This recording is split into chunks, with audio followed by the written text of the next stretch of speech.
What's up, Coin Fam? Do you know how to identify rare and valuable pennies in your pocket change? Watch this video and we'll talk about errors and varieties that could be worth hundreds of thousands of dollars under the right circumstances.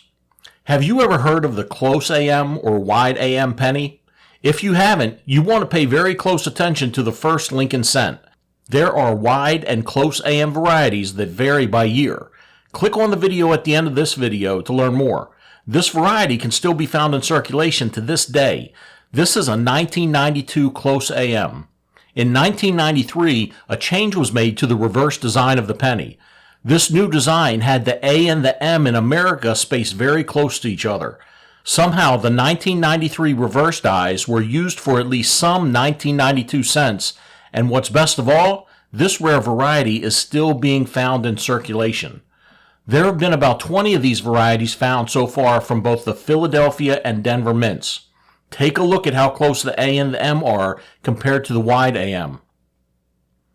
This 1992 Lincoln cent was graded Mint State 67 red and was given the close AM designation. This penny sold for $28,850. This is a 1983 Lincoln cent, and this penny is a transition error. A transition error occurs when a change is made to the design or composition of a coin, and somehow the old design or composition finds its way into or on the new coin. In 1982, the mint went from mostly copper planchets to mostly zinc planchets. It's believed that the older copper planchets may have been lodged in a hopper or the crevice of a mint bin and found their way on the press. Either way, you can imagine that these errors are both rare and valuable. You can't tell the difference between the two different planchets by looking at them. You're going to have to weigh them. When I'm coin roll hunting, I separate all of the 1983 pennies so I can check them for this very error. After they're separated, I'll put them on a scale and check the weight of each coin.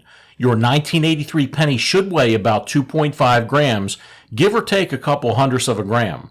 If you have a 1983 penny that weighs 3.11 grams, you've hit the jackpot.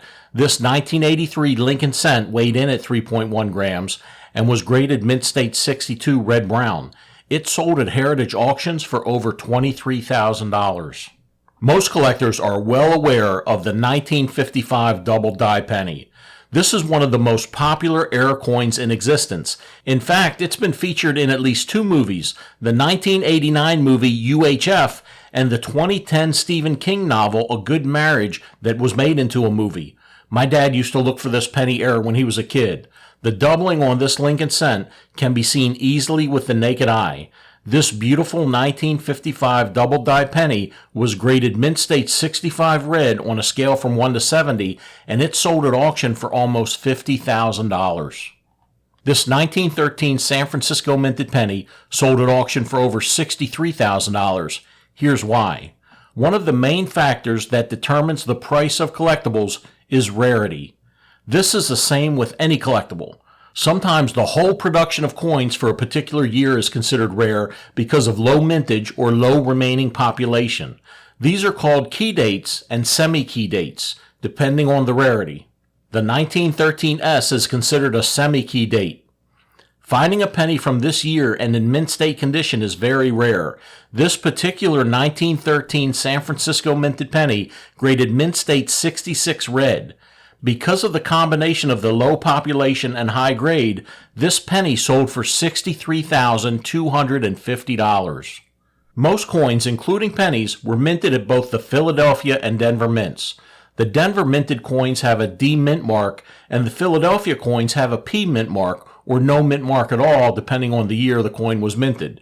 In 1922, no Lincoln cents were minted at the Philadelphia Mint, yet a variety of this Denver minted coin has been discovered with no mint mark. And just when you thought all of that made sense, there's actually a variety within a variety. This is a 1922 no D weak reverse, and this one right here is a 1922 no D strong reverse. The weak reverse is a bit more common. The 1922 no D weak reverse sold for $5,750, while the 1922 no D strong reverse graded Mint State 64 red-brown sold for $74,750. The U.S. Mint has created some crazy coin errors. Sometimes there are freak occurrences resulting in these crazy errors, and sometimes the error is the result of human intervention. This is a 2001 Denver minted penny that has been muled with a Roosevelt dime reverse. This penny-dime combination graded Mint State 66 red by PCGS, and it sold at auction for, get this, $114,000. This next coin was listed on the top 100 U.S. coins list by Garrett and Guth. As you can imagine, this coin is in high demand. There were only 484,000 of these coins produced. This is the 1909 SVDB. Why is it such a desirable coin? It's because of the S and the VDB. The VDB is the name of the designer of the Lincoln Cent, Victor David Brenner. You can see the VDB on the bottom of the reverse of this coin below the wheat stalks right here. When the Lincoln Cent was first released in 1909, it was generally accepted by the public except for the prominent initials of Mr. Brenner. People thought the initials were too large and obvious. The U.S. Mint took care of this by removing Mr. Brenner's initials from the cent, but millions of these pennies had already been produced by the Philadelphia Mint. The San Francisco Mint, however, only produced 484,000 of these. Even in poor condition, this variety can bring in an easy $700. So how much do you think a 1909 SVDB graded Mint State 67 red brought in an auction? How about $117,500? Here's a great looking double die variety anyone would love to have in their collection. This is a 1969 S Mint State 64 red double die obverse. Cents are routinely put in a category based on their color. These categories are red, red-brown, and brown. A red designation on an older coin is generally worth more than other designations. The doubling on this penny is very obvious. Take a look at the words "In God We Trust" and "Liberty" as well as the date. Put all of this together, and you've got a penny worth $126,500. Take a look at this one. This is a 1909, and yes, it is a VDB. This is a matte proof. It was graded Proof 67 Plus. That's a really high grade for a penny, let alone one more than 100 years old. But then again, it is a proof, so generally they have higher grades than circulated coins. If that's not enough, though, this coin has a CAC gold label.